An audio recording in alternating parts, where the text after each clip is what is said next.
오늘은 요한계시록 13장의 말씀을 가지고 함께 은혜를 나누고자 합니다. 오늘 영상을 통하여 함께 이 새벽에 예배드리는 성도님들 한 분 한 분에게 주님의 은혜와 하나님의 사랑이 함께 임하기를 축복합니다.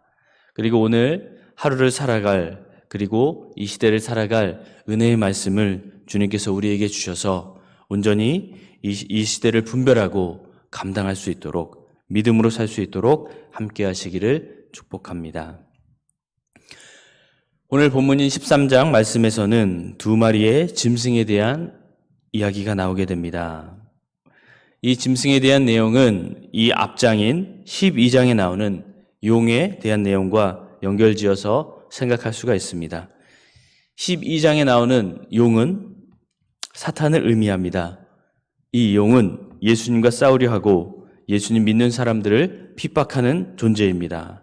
그는 큰 권세를 부여받았으나 결국 그 악함으로 인하여 이기지 못하고 하늘의 전쟁에서 쫓겨나 이 땅으로 내려오게 되는 존재입니다. 두 마리의 짐승, 오늘 본문에 나오는 두 짐승은 이 용, 즉 사탄을 따르는 짐승입니다. 먼저 첫 번째 짐승은 바다에서 나오게 됩니다. 이 짐승은 사탄을 의미하는 용에게 권세를 부여받게 됩니다. 그 권세를 가지고 하나님을 모독하고 하나님을 비방합니다. 그리고 그 권세를 가지고 성도들을 괴롭게 하고 핍박하는 존재입니다. 또 다른 존재는 다른 짐승, 땅에서 나오는 짐승이 됩니다. 이 짐승은 바다에서 나온 그 먼저 된 그 짐승에게 권세를 받고 그 권세를 가지고 짐승을 경배하며 사람들이 짐승을 경배하도록 만듭니다. 그는 큰 이적을 행하기도 하고 여러 가지 놀라운 일들로 사람들을 미혹합니다. 마치 이단이 사람들을 미혹하는 것과 같이 사람들을 미혹하고 잘못된 방향으로 이끌게 됩니다. 그러면서 그 앞선 첫 번째 짐승을 경배하지 않는, 우상을 경배하지 않는 사람들을 죽게 하거나 괴롭게 하는 역할을 합니다. 이 용, 그리고 바다에서 나오는 짐승, 그리고 땅에서 나온 이 짐승, 이들은 다 사탄과 적 그리스도와 거짓 선지자들을 의미합니다. 이러한 말들이 굉장히 종교적인 말 같고 우리와는 거리가 있는 말같이 느껴질 수 있습니다. 사탄이라고 하면 어딘가에 있는 영적 존재와 같고 적 그리스도라고 하면 언젠가 이 세상에 대해 대항하기 위하여 그러한 요한계시록에 나오는 영적 존재와 같고 거짓 선지자라고 하면 구약에 나오는 그러한 악한 선지자 같은 그런 느낌을 우리가 받을 수 있습니다. 그러나 이 말들은 뭔가 추상적이고 이 요한계시록에만 나오는 그러한 신비한 이야기가 아닙니다. 이것은 어느 시대에나 존재하면서 그리고 지금 시대에도 마찬가지로 존재하면서 하나님을 따르는 성도들 그리고 하나님을 믿는 교회들을 핍박하고 넘어뜨리려 하고 자신만 어둠으로 가는 것이 아니라 자신만 지옥으로 가는 것이 아니라 할 수만 있다면 한 사람이라도 믿는 사람들을 미혹하고 멸망하게 하려는 그러한 악한 짐승, 악한 용, 악한 영적 존재인 것입니다.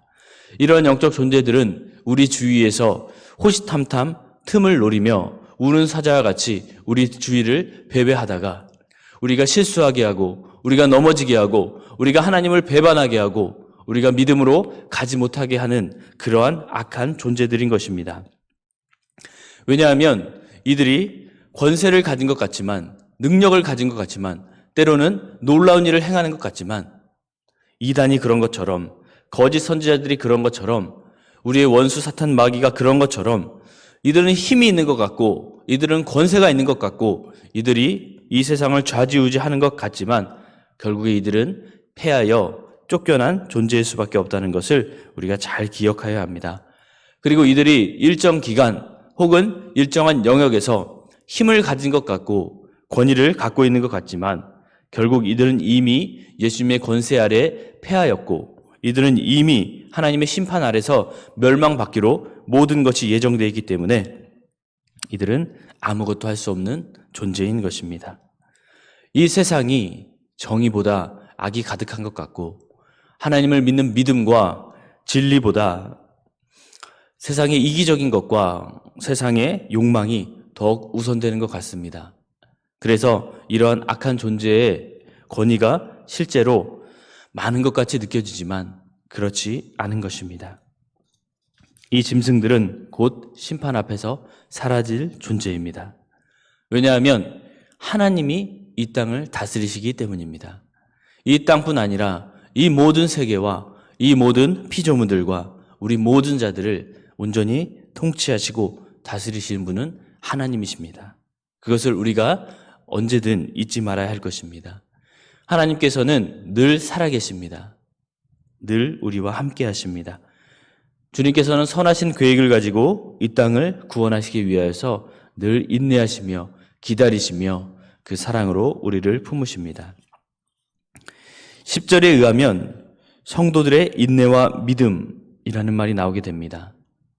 어떠한 상황에도, 어떠한 어둠 속에도, 어떠한 시련 가운데도 우리가 이길 수 없는 그 어떤 상황 속에서도 하나님이 우리에게 말씀하시는 것은 인내와 믿음입니다. 주님께서는 이 땅에서 예수님께서는 언제든 인내하셨습니다. 언제든 기다리셨습니다. 고통이 있을지라도 십자가의 길을 가야 할지라도 늘 인내하셨습니다. 이 땅에서 하나님의 권세를 가지고 모든 것을 다 쓸어버리고 모든 것을 뒤엎을 수 있었습니다. 그러나 예수님께서는 순종의 길을 가셨고 인내의 길을 가셨던 것입니다. 이것은 왜 그렇습니까? 예수 그리스도의 인내가 열매를 맺기 때문입니다. 예수 그리스도의 인내가 이 땅을 온전케 하기 때문입니다. 우리가 예수님의 길을 걸어야 할 것입니다. 이 인내는 모든 것을 견디는 인내입니다. 모든 것을 참아내는 인내입니다. 그리고 믿음이 있습니다. 이 믿음은 사망을 이겼던 믿음입니다.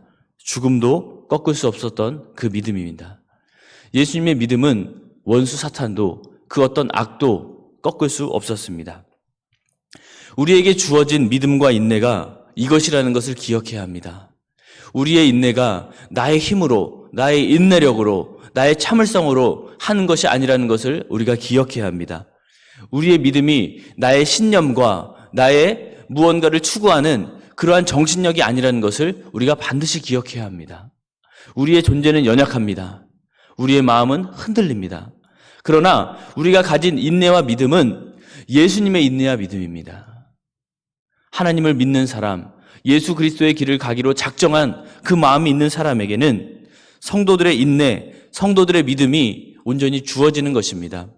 우리가 순간순간은 이 세상에서 패하는 것과 같고 이 땅의 혼란스러운 상황 속에서 타협하는 것 같은 그런 모습을 보이기도 하지만 그럼에도 불구하고 우리가 가진 인내와 믿음은 주님으로 말미암아 주어진 것이라는 것을 우리가 기억해야 할 것입니다.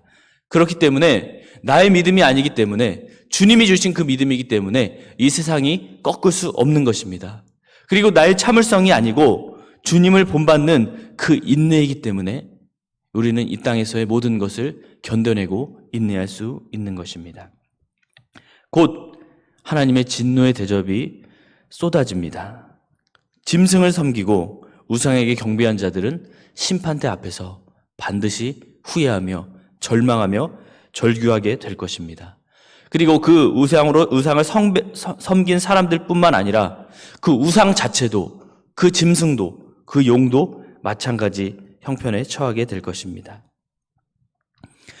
그들 앞에 처한 진노는 견딜 수 없는 진노입니다. 그 짐승들은 자기가 이 진노 앞에서 심판받을 것을 알기 때문에 한 사람이라도 더 미혹하려고 하는 것입니다. 우리가 이 길을 가서는 안 될 것입니다. 그리고 할 수만 있다면 우리도 우리 주변에 있는 사람들, 그리고 우리 주위의 사람들, 그리고 이 나라 민족이 믿음의 길을 갈 수 있도록 더욱더 힘을 내야 할 것입니다. 18절에 의하면 지혜와 총명에 대해 이야기하고 있습니다. 이 지혜는 무엇입니까? 이 총명은 무엇입니까? 우리가 무언가를 더 얻어내고 더 소득을 높이고 더 출세의 길을 가고 이 땅에서 높아지는 것이 지혜가 아니고 총명이 아닙니다. 마지막 때가 되었을 때, 하나님의 심판대 앞에 섰을 때 이 세상의 것들은 하나도 남김없이 사라질 것입니다. 오직 주님 앞에서 우리가 그 심판대 앞에서 무엇을 가지고 서겠습니까? 우리가 이 땅에서 얼마나 인내했는가, 믿음으로 주님을 바라보았는가, 그것이 우리가 하나님 앞에서, 심판대 앞에서 드러내야 할 것입니다. 그러기 위해서 우리는 지혜와 총명이 있어야 할 것입니다. 이 지혜와 총명은 시대를 분별하고 주님을 올바로 믿기 위해 반드시 필요한 것입니다.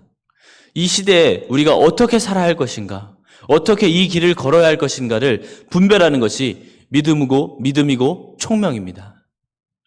내가 믿음의 길을 걸어가고자 하지만 어떻게 가는 것이 믿음의 길인지, 내가 오늘 하루 무엇을 해야 하는지, 어떻게 살아야 하는지, 어떤 길을 걸어야 하는지, 이것을 옳게 분별할 수 없다면 지혜 있는 사람이 아닌 것입니다.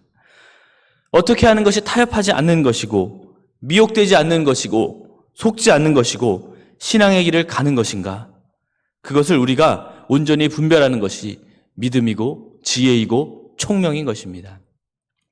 특별히 지금과 같이 코로나19로 인하여서 사회가 혼란되고 나라가 어렵고 한 개인들이 어떻게 가야 할 바를 알지 못합니다.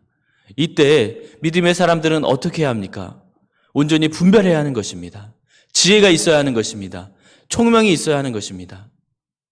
주변의 사람들에게 우리가 비난을 받을 때, 혹은 비판을 받을 때, 혹은 원망을 받을 때 우리가 무엇을 말해야 하는 것입니까? 아니, 어떤 말을 하지 않아야 하는 것입니까?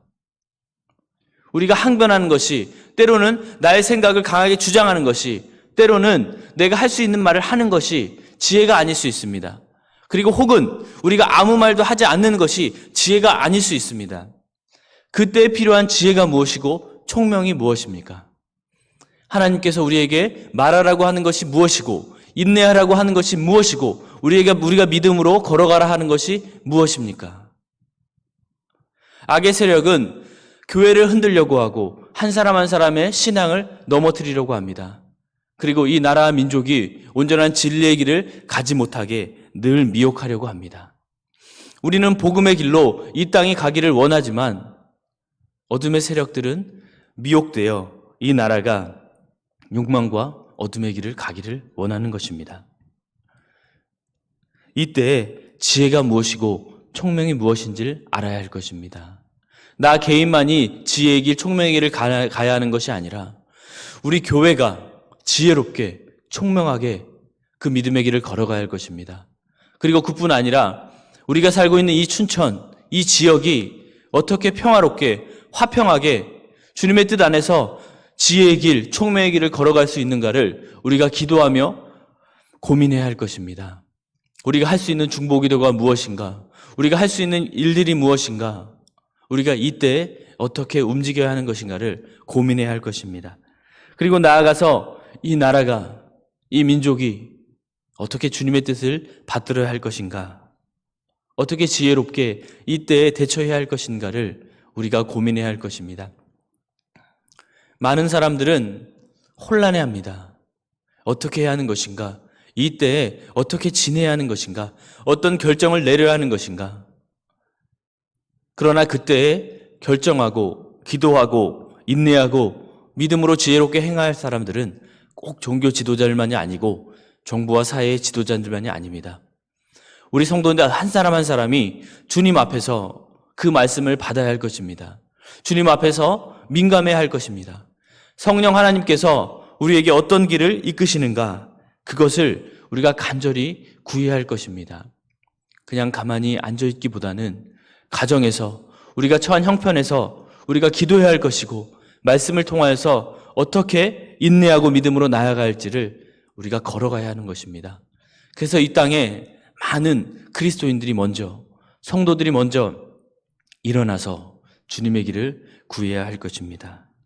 나의 생각이 아니라, 나의 뜻이 아니라, 나의 의지가 아니라, 나의 열정이 아니라 주님 앞에서 깊이 머물러야 하는 것입니다. 내가 잠깐 생각하고 이렇게 해야 할 것이다 하고 움직이는 것을 말하는 것이 아닙니다. 내가 잠깐 생각하고 이렇게 해야 될 것이다, 그런 것이 아닙니다. 주님 앞에 우리가 깊이 머무를 때 하나님이 주시는 깊은 묵상과 통찰과 이해와 진리가 있을 것입니다. 우리가 그것을 깊은 우물에서 물을 끌어내듯이 끌어내야 하는 것입니다. 우리가 더 깊이 하나님을 바라봐야 하는 것입니다. 물을 끌어낼 때 얕은 물에서 끌어올릴 수 있는 물이 있습니다. 그러나 어둠과 같은 시기, 어려움의 시기, 분별하기 어려운 시기에는 얕은 물을 길어 올리는 것이 아닙니다. 우물 속에 깊이 있는 물을 우리가 깊은 곳에 내려서 끌어올려야 하는 것입니다. 지금은 우리가 개울가에 흐르는 얕은 물을 떠마시는 시기가 아닐 수 있는 것입니다. 깊은 곳에 있는 그 물을 우리가 깊이 끌어올리기 위해서는 하나님 앞에 깊이 머물러야 하는 것입니다. 주님 앞에 깊이 묵상해야 하는 것입니다. 더 깊이 주님을 바라보아야만 이해할 수 있고 알 수 있고 깨달을 수 있는 부분이 있는 것입니다. 우리가 간단하게 손쉽게 그 진리를 이해할 수 있는 순간도 있지만 우리가 주님 앞에 씨름하며 야곱과 같이 씨름하며 깊이 주님 앞에서 끌어올려야 하는 그러한 순간이 지금 이때인 것을 우리가 기억해야 하는 것입니다. 악의 세력들은 이 땅을 혼란스럽게 하려고 마구 활개치고 다닙니다. 이때일수록 신자들에게는, 우리 성도들에게는 더 깊은 주님의 음성이 필요한 것입니다. 말씀을 마무리 짓도록 하겠습니다. 본문에 나오는 666이라는 의미는 부족함 혹은 실패를 의미합니다. 이 말은, 이 본문에 나오는 짐승은 반드시 실패한다는 것입니다. 이들은 부족한 존재입니다. 실패하는 존재입니다. 그러나 반면에 우리 주님, 살아계신 하나님은 완전한 분이십니다. 실패하는 분이 아니십니다. 부족한 분이 아니십니다. 우리가 그분을 따르고 있다는 것, 우리가 그분의 편에 있다는 것은 우리가 그 완전한 주님을 바라보고 주님을 의지한다는 것입니다. 오늘 하루도 믿음으로 승리하시기를 축복합니다. 인내로서 이겨내시기를 축복합니다. 그리고 우리 한 사람 한 사람뿐만 아니라 우리 춘천 석사교회가, 그리고 이 춘천 지역이, 그리고 이 나라 민족이 부족한 가운데 처하는 것이 아니라, 실패 가운데 처하는 것이 아니라 온전하시고 완전하신 그 하나님을 온전히 붙잡기를 축복합니다. 어려울수록 나라 민족을 위하여서, 지역사회와 교회를 위하여서 더욱 기도하는 우리 춘천 석사교회가 되기를 소망합니다. 그래서 주님의 뜻을 온전히 이루고 주님의 완전하심 가운데서 믿음으로 승리하는 이 땅의 교회가 되기를 축복합니다.